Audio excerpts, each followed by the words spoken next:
చాలామంది ఏంటంటే వాళ్ళకి నచ్చని ఉద్యోగం ప్రతిరోజు చేసుకుంటూ ఉంటూ వాళ్ళకి నచ్చిన వాటిల్లో సమయాన్ని వాళ్ళు కేటాయించలేకపోతున్నారు.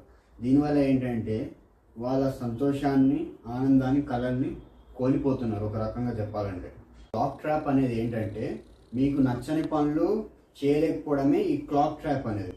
దీనివల్ల ఏంటంటే జీవితం అనేది అసంపూర్ణంగా మారిపోతుంది. దీన్ని ఒక రకంగా క్లాక్ ట్రాప్ అని అంటారు. కొంతమంది క్లాక్ ట్రాప్ అనేది దాంట్లో ఇరుక్కొని వాళ్ళకి నచ్చని పని చేసుకుంటూ ఉంటూ వాళ్ళకి ఏంటంటే 8 గంటలు వాళ్ళకి హార్ట్ అటాక్ వచ్చే ఛాన్సెస్ అనేవి పెరిగిపోతుంది స్టడీస్ ప్రకారం.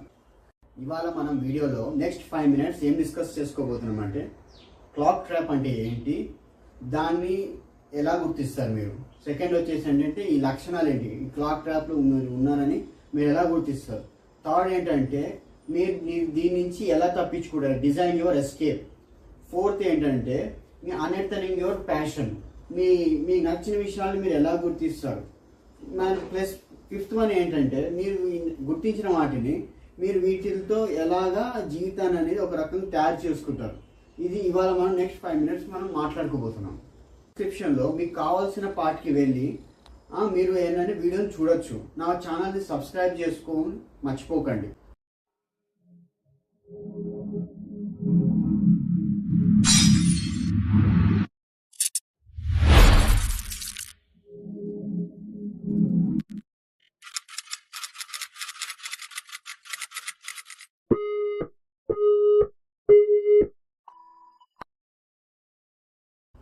అందరూ ఎలా ఉన్నారు? Welcome back to my channel. ఇదేంటంటే ఫస్ట్ గ్రైండ్ మెంటాలిటీ. ఇదేంటంటే ఒక రకంగా ఎలా చెప్పాలంటే ఎక్కువ పనిలో తక్కువ జీవితం. ఇదేంటంటే వాళ్ళు గంటల కొద్దీ పని చేయడం వల్ల ఏంటంటే సొసైటీలో వాళ్ళకి సక్సెస్ అనేది తొందరగా వస్తుందని ఒక రకంగా అపనమ్మకం అనేది క్రియేట్ చేశారు. దీనివల్ల ఏంటంటే వాళ్ళలో ఉన్న పర్సనల్ ఫుల్ఫిల్మెంట్ అంటే వాళ్ళ మనశ్శాంతి అనేది కంటే ఈ సొసైటీ వాళ్ళకి చెప్పిందే ముఖ్యమని చెప్పి జాబ్కి వెళ్ళాలి, నువ్వు చదువుకోవాలి, అది చేయాలని చెప్పి వాళ్ళు ఏంటంటే గ్రైండ్ మెంటాలిటీ అనేది ఒకటి పెట్టుకోవడం వల్ల ఏంటంటే వాళ్ళు అనేది ట్రాప్లో అనేది ఈ చిక్కులు అనేది ఇరుక్కుపోతున్నారు. క్లాక్ ట్రాప్ అంటారు దీన్ని ఒక రకంగా. దేనికైనా ఒక లిమిట్ అనేది ఉంటుంది. మనిషి పని చేయడంలో ఏంటంటే ఇది ఎక్కువ టైం నుంచి పని చేయడం వల్ల ఏంటంటే దీనివల్ల వాళ్ళ అమౌంట్ ఆఫ్ క్వాలిటీ వర్క్ అనేది అవుట్పుట్ అనేది తగ్గిపోతుంది. దీనివల్ల ఏంటంటే సక్రమంగా పని చేయలేకపోతారు మనిషి అనేది. వాళ్ళ ఆలోచన విధానము, పని చేసే తీరు అనేది ఒక రకంగా దీన్ని ఎఫెక్ట్ అనేది పడుతుంది. దీన్నే ప్రొడక్టివిటీ పారాడాక్స్ అంటారు. ఒక రకంగా గ్రైండ్ మెంటాలిటీ లాంటిది. కానీ ఇది కష్టపడటమే ఒకటే మార్గము, అలా కష్టపడితే నువ్వు గెలుస్తామని చెప్పి ఈ హస్టిల్ మిత్ అనేది ఒకటి ఉంటుంది. కానీ అది దీనివల్ల ఏంటంటే వర్క్ లైఫ్ బ్యాలెన్స్ అనేది సక్రమంగా ఉండదు. మీరు ఏంటంటే దీంట్లో రెండింటిని మెయింటైన్ చేయాలి, వర్క్ లైఫ్ బ్యాలెన్స్ అని. ఇలా చేసుకోవడం వల్ల ఏంటంటే ఈ క్లాక్ ట్రాప్ నుంచి తప్పించుకోవడం అనేది జరుగుతుంది. ఫ్రీ కాసేపు ఈ రోజు వారి దినచర్య నుంచి కాసేపు పక్కకు వచ్చి కాసేపు గాలి ఎక్కువ పీల్చుకుంటామంటే ఈ కష్టపడడం మానే మార్గం ఒకటే కాదు, ప్లస్ ఎప్పుడైతే మన ఆలోచన విధానం ఎక్కడ మారుతుందో అప్పుడే మనం అనేది ఈ వర్క్ లైఫ్ బ్యాలెన్స్ చేసుకోవడము, మన ఆరోగ్యానికి దృష్టిలో పెట్టుకోవడం. దీనివల్ల ఏంటంటే మనము ఈ ట్రాప్ అనేది ఏంటంటే చిక్కు నుంచి అనేది మనం తప్పించుకోవడం అనేది జరుగుతుంది. ఏంటంటే ఈ క్లాక్ ట్రాప్ సంకేతాలు అంటే లక్షణాలు మీరు ఎలా గుర్తిస్తారంటే ఇదేంటంటే ఫస్ట్ ఏంటంటే డిస్సాటిస్ఫాక్షన్. మనిషి ఏంటంటే ఎప్పుడు అసంతృప్తిగా ఉంటాడు.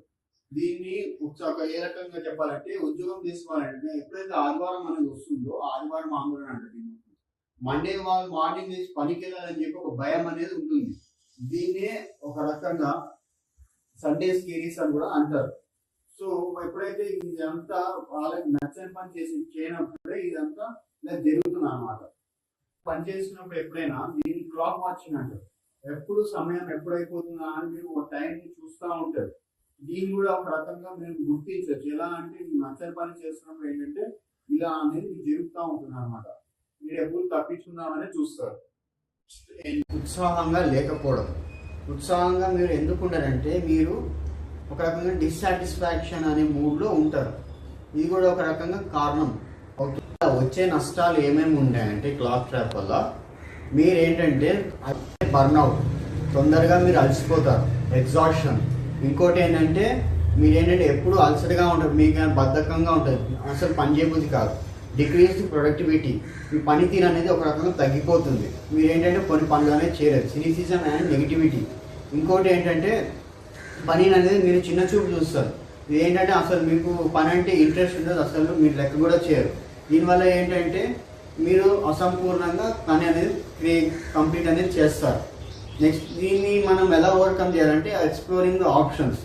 ఏవైతే అవకాశాలు ఉన్నాయో, నేను మీకు నచ్చిన పనిని, మీ కెరీర్స్, మీకు నచ్చిన ఏ ఏరియా ఆఫ్ ఇంట్రెస్ట్లో ఉంది, మీకు ఎందులో ఇష్టమో అందుకు మీకు చేసుకుంటే మీకు బాగుంటుంది. Understanding your passion. మీరు ఏంటంటే మీకు ఫైండింగ్ యువర్ లైఫ్ ఫస్ట్ వచ్చేసి ఏంటంటే మీకు ఒక పని ఏమైనా చేస్తుంటే మీకు ఎందుకు ఇష్టం అనేది ఉంది, అది మీరు గుర్తించగలిగితే మీరు అనేది ఈ చిక్కు నుంచి అనేది మీరు తప్పించుకుంటారు. ఒక రకంగా ఐడియలైజ్ ఏ డే, ఒక రోజు అనేది ఊహించుకోండి. మీరు ఎప్పుడైనా మంచి పనులు చేస్తున్నప్పుడు ఏంటంటే మీరు ఎంజాయ్ చేసినప్పుడు అలాంటి కొన్ని సంఘటనలు ఒకసారి గుర్తు తెచ్చుకోవడం ట్రై చేయండి. ఇలాంటప్పుడే మీ ప్యాషన్ అనేది బయటపడుతూ ఉంటుంది. మీరు ఏంటంటే తొందరగా గుర్తించగలరు, చిక్కు నుంచి అనేది మనం బయటపడగలరు. ప్యాషన్ ఇన్ డిస్గైజ్ ఏంటంటే మీకు కొన్నిసార్లు వేరే వాళ్ళకంటే కొన్ని పనులు అనేవి మీరు మంచిగా చేస్తూ ఉంటారు. ఇందులో ఏంటంటే మీరు గుర్తించరు దీన్ని. మీరు ఇదేంటంటే ఒక రకంగా ఇది కూడా హిడెన్ టాలెంట్ అనమాట. ఇందులో మీరు ఏమవుతుందంటే ఇది ఒక రకంగా ముసుగులు అనేది దాగి ఉంటుంది. మీరు దీన్ని గుర్తించగలిగితే మీ ప్యాషన్ అనేది ఒక రకంగా బయటపడుతుంది. ఏంటంటే ఇన్స్పిరేషన్ ఆడిట్. దీనివల్ల ఏంటంటే మీరు ఎవరిని చూసి అయితే ఇన్స్పైర్ అవుతారో వాళ్ళు ఎలాంటి పనులు చేస్తున్నారో దాన్ని గమనించి మీరు ఒక రకంగా వాళ్ళ ప్యాషన్స్ ఏవైతే ఉన్నాయో మీకు అది తీసుకోవచ్చు. ఇదేంటంటే ఇన్స్పిరేషన్ ఆడిట్ అంటారు. ఈ రకంగా కూడా మీరు ప్యాషన్ అనేది ఒక రకంగా మీరు గుర్తించవచ్చు. ఏంటంటే పీక్ ఎక్స్పీరియన్స్ రికాల్. మీరు ఎప్పుడైనా ఏమైనా పనులు చేసినప్పుడు ఏంటంటే మీకు ఒక రకంగా సెన్స్ ఆఫ్ అకంప్లిష్మెంట్ అనేది అనిపిస్తుంది. అంటే ఏదో సాధించిన ఫీలింగ్ అనేది వస్తుంది. దానికి ఏంటంటే ఇలా కూడా మీరు గత ఎక్స్పీరియన్స్ నుంచి బయటికి ప్యాషన్ అనేది తీసుకురావచ్చు. దీన్ని రీకాల్ చేసుకోవడం అంటారు. ఇది కూడా ఒక రకమైన వే. అంటే జాయ్ ఫ్యాక్టర్. మీరు కొన్ని పనులు చేస్తుంటే ఎందులో అయితే మీకు ఆనందం అనేది వస్తుందో దాన్ని మీరు గుర్తించి మీరేంటంటే కళల నుంచి, డ్రీమ్ నుంచి రియాలిటీకి మార్చుకోవచ్చు మీకు నచ్చిన పని చేస్తూ. ఏంటంటే లివింగ్ విత్ యువర్ ప్యాషన్. ఇదేంటంటే ద పవర్ ఆఫ్ బ్యాలెన్స్. ఏంటంటే మీరు ఒక క్లియర్ బౌండరీస్ అనేది డిఫైన్ చేయాలి. మీరు ఎంతసేపు పని చేయాలనుకుంటున్నారో ఆ టైం మీరు ఎంత కేటాయించాలనుకుంటున్నారు. మీకు నచ్చిన పని ఏదైతే ఉందో దానికి మీరు ఏంటంటే కొంచెం టైం అనేది ఫ్రీ అవుతుంది. దీనివల్ల మీకు నచ్చిన పని చేయడం వల్ల ఏంటంటే కొంచెం ఎనర్జీ అనేది రిప్లెనిష్ అవుతుంది. దీనివల్ల ఏంటంటే కాస్తంత మీరు రిలాక్స్ అవుతారు, మీ మూడ్ అనేది మారుతుంది. ఈ రకంగా మీరు ప్యాషన్తో అనేది మీరు ఉండొచ్చు. Time consuming task. మీరు ఏ పని అయితే చేస్తున్నారో అందులో మీరు ఎంత టైం అనేది మీరు ఖర్చు పెడుతున్నారో అది మీరు గమనించుకోవాలి. కొన్ని ఏంటంటే ఎక్కువ కష్టపడాల్సి వస్తుంది, దాంట్లో ఏంటంటే టైం అనేది ఎక్కువ వెళ్ళిపోతూ ఉంటుంది. దీనివల్ల ఏంటంటే మీరు నచ్చిన పనిలో ఏంటంటే మీరు సమయం అనేది కేటాయించలేకపోతారు. ఇదేంటంటే మీరు టైంని ఏంటంటే ముక్కలుగా విరగొట్టాలి, బ్రేక్ దేమ్ ఇంటూ చంక్స్. ఇలా చేసుకోవడం వల్ల ఏంటంటే మీరు టైంని తొందరగా మేనేజ్ చేసుకోగలరు.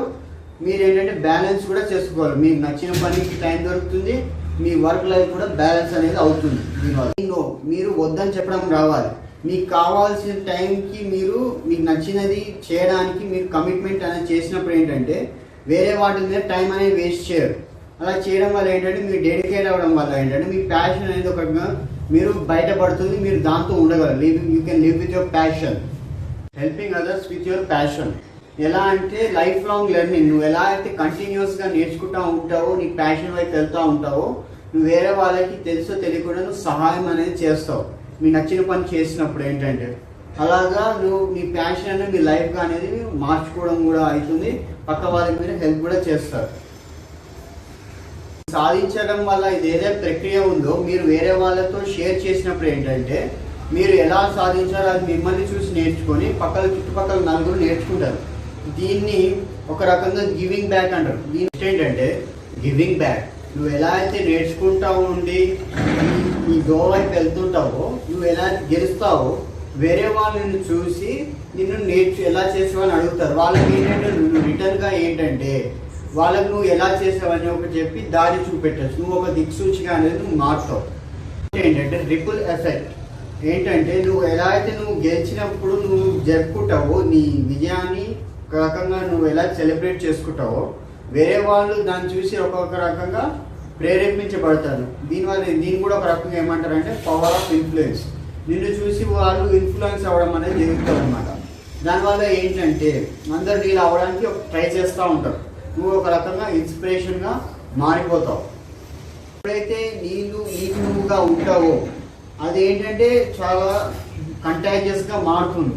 వేరే వాళ్ళకి తొందరగా స్ప్రెడ్ అవ్వడం వల్ల ఏంటంటే తొందరగా ఏంటంటే నీలాగా నువ్వు ఉండడం వల్ల సక్సెస్ అవుతావు. దీన్ని ఇలాగా నువ్వు ప్యాషన్తో ఏంటంటే నువ్వు బతకచ్చు. You can live with your passion. So thank you for watching my video.